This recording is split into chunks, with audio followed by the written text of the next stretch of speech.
ایک رئیس اپنی بیگم کے ساتھ دسترخوان پہ بیٹھا ہوا تھا۔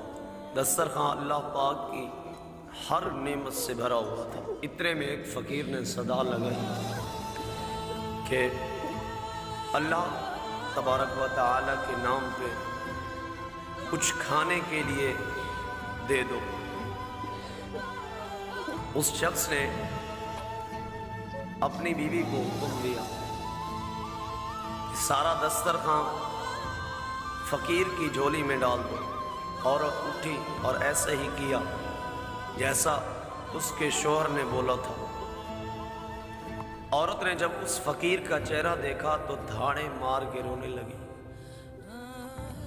تو اس کا شوہر بھاگتا ہوا آیا اور پوچھا کیا ہوا؟ تو وہ بولی یہ شخص ایک بہت امیر آدمی تھا اور میرا پہلا شوہر تھا۔ یہ ایک دن ہم ایسے ہی دسترخوان پر بیٹھے کھانا کھا رہے تھے کہ ایک فقیر آیا، صدا لگائی، بہت بھوکا ہوں، کچھ کھانے کے لیے دے دو۔ یہ شخص اٹھا اور فقیر کی ایسی پٹائی کی کہ لو لوہان کر دیا اس کو۔ نہ جانے اس فقیر نے کیا بد دعا دی کہ اس کے حالات دن بدن خراب ہوتے چلے گئے اور سب کچھ بک گیا، حتیٰ کہ اس نے مجھے بھی طلاق دے دی اور کچھ عرصہ بعد میری آپ سے شادی ہوئی اور کچھ عرصہ بعد میری آپ سے شادی ہو گئی۔ شوہر نے بیوی کی باتیں سنی تو بولا اگر میں تمہیں اس سے بھی زیادہ تعجب کی بات بتاؤں تو تم حیران ہو جاؤ گی۔ اس شخص نے جس کی پٹائی کی تھی وہ میں ہی تھا۔